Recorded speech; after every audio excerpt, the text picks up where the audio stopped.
And we are back on HSPA TV. I'm Bob Fryer, and in our studio right now is Garrett Hollembeak. Hey, Garrett, good to see you. You had a nice general session, I think 3 actually, sessions talking about infection prevention and with the compliance, and this boggles my mind, of IFU, instructions for use. Who's not following the instructions? Who's dropping the ball here? Where's the disconnect? Yeah, it's a great question. Really, we have 3 players in this game, and you have the infection preventionist who may or may not be familiar with the department. Whose job is to do what? The infection preventionist just does what? Great question. So they're in charge of compliance and making sure that not only are we compliant, it's documented, and then we're keeping patients safe. Okay.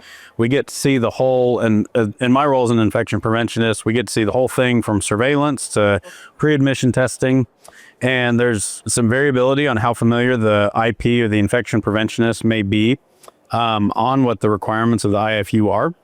And then you have the sterile processing professional who has this huge document, and they may be in decontam and expected to follow this 8-page list of steps for this very specific instrument. And for that person, they've got 12 surgeries that day, and they've got to get all of these things cleaned, and they got to turn and burn, or turn tables. Exactly. And they may not have the right equipment. They may not have the right brushes or detergents to comply with every step of this IFU. And then the third player, it's the manufacturer that validates that their IFU is appropriate given like third-party laboratory testing. But that's all done in kind of an island where you can control things, you can walk through the process, and you don't have 12 case carts backed up. You've got all of the equipment that you need. And as we go out into, thousands of sterile processing departments, the manufacturer's instructions for use may not be feasible. They may not even be comprehensive enough, and they may include steps that the tech is not familiar with. What if they're not even there? Yeah, that could be it too, where, and you'll see a huge variability, and we talked about this in the workshop, that we have everything from 120-page IFU to some that are half page, and that level of variability creates a lot of confusion, both for the IPs auditing the process and the sterile processing professional that has to follow the process. Well, you've laid out the problem, and I'm curious if in your sessions you were able to offer any solutions about moving forward. How do we comply with the IFUs? Yeah, so there's a few things that we can do. The first is to make sure that our IPs and our SPD professionals are right in alignment, which means I know what you're doing in the department, you know what my prerogative is as infection prevention.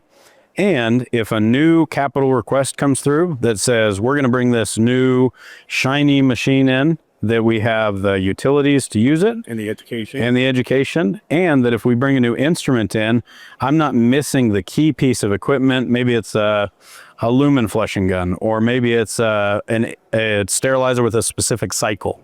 So before that instrument comes into my facility, my job as the infection preventionist is to know the equipment, know the IFU, and we even used a neat AI function to help reconcile those two and to call out different risks that you might have with non-compliance. It sounds like that relationship between the infection preventionist and the sterilization processing professional, it sounds like that's very important in this. Yep, absolutely. We got to be best friends. I should be able to come down as IP and walk through your department and do it not in a way that I'm here for compliance or auditing, but I'm just watching the process. I'm learning as an IP. How do you facilitate that? It's exposure. It's just like anything else. Germs get to where they are, and they survive because of repeated exposure. They're dedicated to their job. It takes exposure for the sterile processing professional to be written in and know what IP's KPIs are, what our goals are. Because if I have a goal for IP over here that, let's say it relates to sterile processing or Joint Commission compliance, and I haven't told my department manager about that, or I haven't told my sterile processing staff that we're driving in that direction, there's a total disconnect. Mm-hmm. It sounds like the onus, if I'm hearing this right, it sounds like the onus of how to rectify all this falls on the manufacturer or the design, whoever is putting these things together, to make it so that it's not an 8-page IFU. Right, and that there's human factors testing. Now, some manufacturers that we got to hear their voices during some of the workshops, they are including human factors components to an IFU, where before they release something onto the market, they're taking it to an active sterile processing department.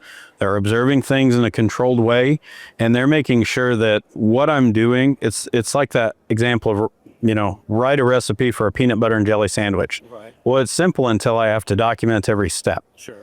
And so the manufacturers that are going out there and writing comprehensive IFUs that meet the 6 criteria for the FDA, I'm hoping that response leads us as IP and sterile processing to really give that feedback and say, this is a great product and it has a great IFU, and that's the product I want in my hospital. It sounds like you may have been addressing this anyway, but it's sort of that ivory tower thinking that, yeah, it's great in the lab, but in a real world setting, it's not going to work. Yeah, that's exactly right. And when infection prevention does risk assessments for reconciling IFUs or addressing conflicts between one IFU and another, they're responsible for evaluating not just actual risks, but potential risks to patients too.